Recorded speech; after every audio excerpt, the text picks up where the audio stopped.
Look at you. You're powerful. You have dreams. But why then is there this quiet, insidious voice, that automatic negative thought whispering its toxic lies? It's paralyzing you. It's telling you you're not enough. You'll fail and you should just quit. Steal pie. I'm here to tell you that this internal enemy is not your identity. It is just a habit. Today, we are not going to talk about feelings. We are going to talk about FRTRing, that negative pattern. We are going to install a new, unshakable operating system and take back the control of your mind, your power, and your destiny. Are you ready to be our AKR, negative VTM, and live a magnificent life? Let's go. And that brings us to the first and perhaps the most crucial step in this entire process of breaking free. Acknowledge the enemy. You see, for years, maybe decades, we've allowed a relentless negative tape recorder to play inside our minds. We treat these recordings as gospel truth. If the voice inside says, you're going to fail, or you're not smart enough, or you'll never finish that project, we simply accept it. It's a silent, constant drone that shapes our reality, poisons our confidence, and dictates our behavior without us even realizing we've given it permission.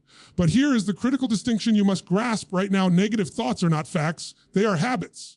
They are deeply grooved pathways in your brain that have been reinforced by repetition. They're what I call your automatic negative thoughts, your ANTs. Think about that for a moment. ANTs, they are tiny, they are persistent, and they can destroy your metaphorical picnic basket of happiness and potential if you let them swarm. And they will swarm unless you learn how to identify them and exterminate them. Your mission, starting today, is to stop being the passive listener and become the thought detective. You have to turn the lights on in the dark corners of your mind and see what's actually crawling around in there. If you don't know what you're fighting, you can't win the battle. What does your ANT sound like? For some, it's the all or nothing ANT, where if something isn't perfect, it's a total disaster. I missed one deadline, so I'm a complete failure. For others, it's the fortune teller ANT, where you predict a negative outcome without any evidence. I know I'll bomb that presentation. And my favorite, the ever-present should ANT, the one that beats you up with self-inflicted rules.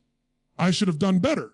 I should be further along by now. These ANTs are insidious because they are masters of disguise. They don't arrive in a red cape yelling, I'm a toxic Lee. They sneak in as your voice, masquerading as rational self-assessment, protective intuition, or just the way things are. They sound so convincing because they have history with you. They have been whispering these lies since you were a child. But you have the power right now to strip away that disguise. How do you do it? You start by interrupting yourself. Anytime you feel a strong, draining emotional shift, sudden drop in motivation, a spike in anxiety, or a wave of hopelessness, stop and ask yourself this key question. What was the preceding thought? That's where the power shift begins. You have to literally write it down. Keep a small notebook or use your phone.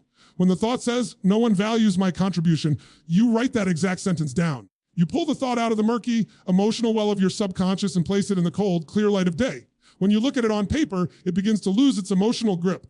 It stops being a part of your identity and becomes just what it is, a sentence, a hypothesis, a statement that may or may not be true. This act of labeling of calling a catastrophic thought a fortune teller ANT or a self-critical thought a should ANT is an act of profound mental freedom. You are separating who you are from what you think. You are sending a clear signal to your nervous system. I see you, but you are no longer in charge. The moment you label that negative thought, you create a space, a powerful, instantaneous gap between the stimulus and your response. This is not about wishing the thoughts away. It's about acknowledging their presence, understanding their nature as mere repetitive programming, and then preparing to dismantle them. The first step to breaking this pattern is simply this: become aware of the script your mind is running and recognize that you are the director, not the recording. Now, once you have identified the enemy, so you've done the hard work, you've turned on the lights and you've identified your ANTs, you know what your automatic negative thoughts are, and you've labeled them. That's a massive step. But what happens next?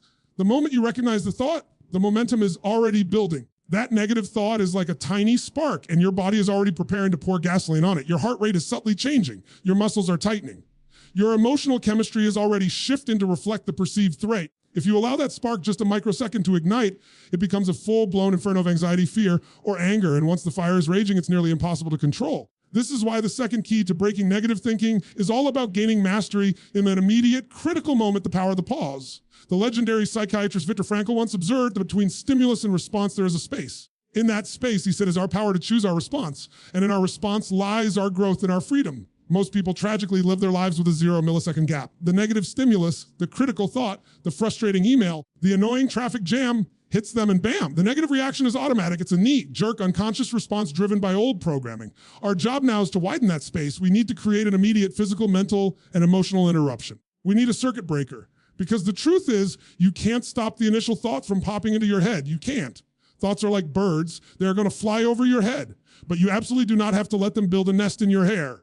How do you create this gap? You need a pattern interrupt, a physical anchor that is so immediate and so powerful that it slams the brakes on the negative train of thought before it leaves the station.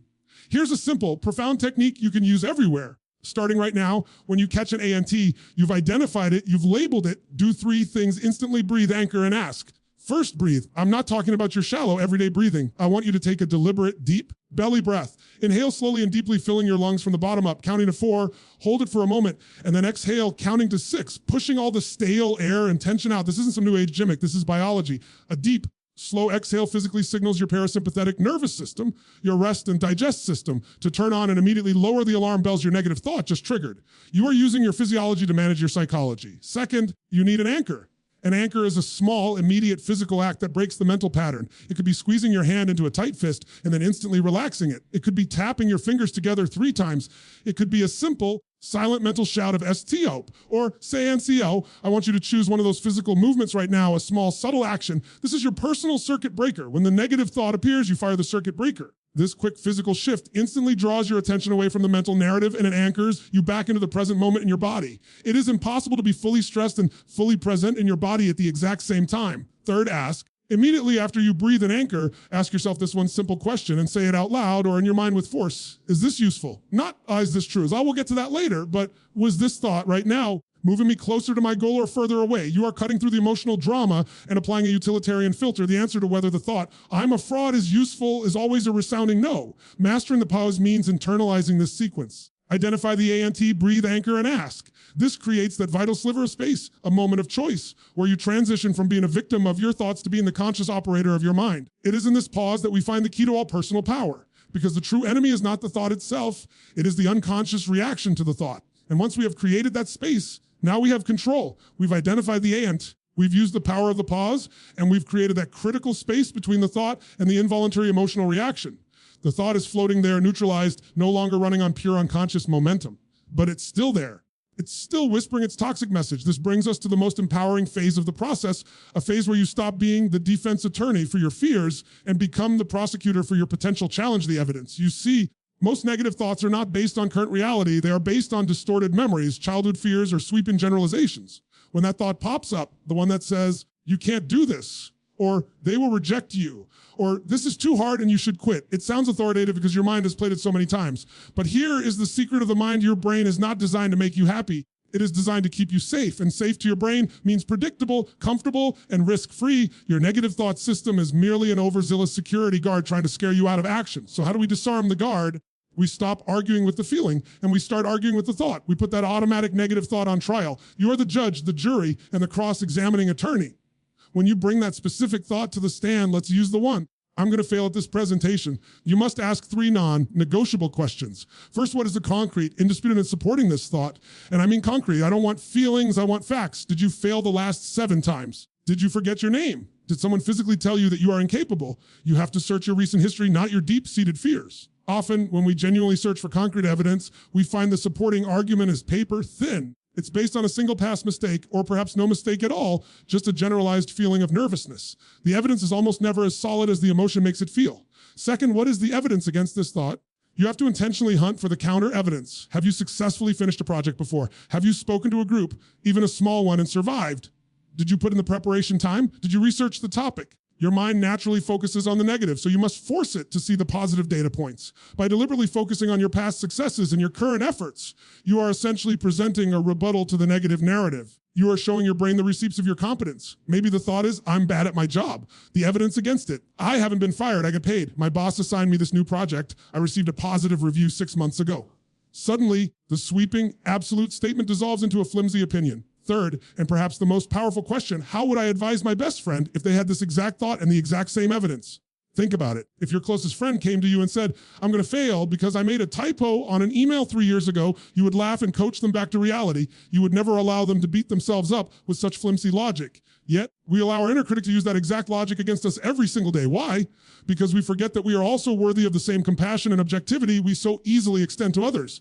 This process of challenging the evidence is not positive thinking, it's accurate thinking. It's correcting the cognitive distortion and replacing an emotional bias with objective reality. When you consistently cross-examine the thought, you strip away its authority. You realize that the automatic negative thought is not a declaration of destiny, it is merely a flawed hypothesis. And once the hypothesis has been proven false, once the evidence is refuted, you're ready for the final empowering step.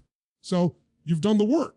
you've intercepted the A&T, you've put on the brakes, and you've cross-examined the evidence. You've taken that negative, fear-driven thought, you've brought it into the light, and you've proven that it is at best a gross exaggeration, and at worst, a complete fabrication. The old thought has been neutralized, but here's the thing about your mind: nature abhors a vacuum. If you simply tear down the negative structure, the negative thoughts will rush right back in to occupy the empty space. You have to be proactive. You have to build something new and more powerful in its place. This is where we engage in the process I call the reframe. Deliberately choose an empowering perspective. This is not about slapping a happy face sticker on a catastrophe. This is about taking the exact same set of facts, the challenge, the setback, the fear, and consciously assigning it a meaning that serves your growth, your future, and your potential. It's the ultimate act of mental resourcefulness. The meaning you give an event literally dictates the emotions you feel and the actions you take. Change the meaning and you change everything. Imagine a situation: you just started a new business and your first major pitch completely falls flat. You hear the old thought rush in: I'm a failure. I knew this was too hard. I should go back to my old safe job. That's the toxic meaning. It generates feelings of defeat, leading to the action of quitting.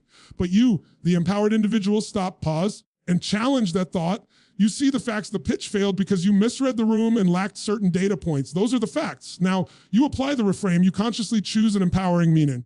Instead of, I am a failure, the new meaning is, this is a difficult puzzle I get to solve and learn from. Or, this is not a failure, it is data collection. I just found 10 ways that don't work, which means I'm 10 steps closer to finding the way that does. And notice the shift. The facts didn't change, the pitch still failed, but the meaning changed completely. The new meaning, this is data collection, generates feelings of curiosity, determination, and focus. These feelings lead to the action of analyzing the pitch, adjusting the strategy, and refining the approach. You have shifted from a victim mindset where life happens to you to a problem solver mindset where you happen to life. To master the reframe, you need a set of powerful questions ready. When a difficult situation presents itself, don't ask, why is this happening to me? That question leads you down the path of negativity. Instead, ask yourself 2 empowering questions. First, what is great about this problem that I haven't noticed yet? This forces your mind, your magnificent creative machine, to start searching for opportunity instead of just focusing on loss. It could be, what's great about this failure is that it showed me exactly who my true supporters are. Or, what's great about this is that I now know the depth of my commitment. I'm still standing.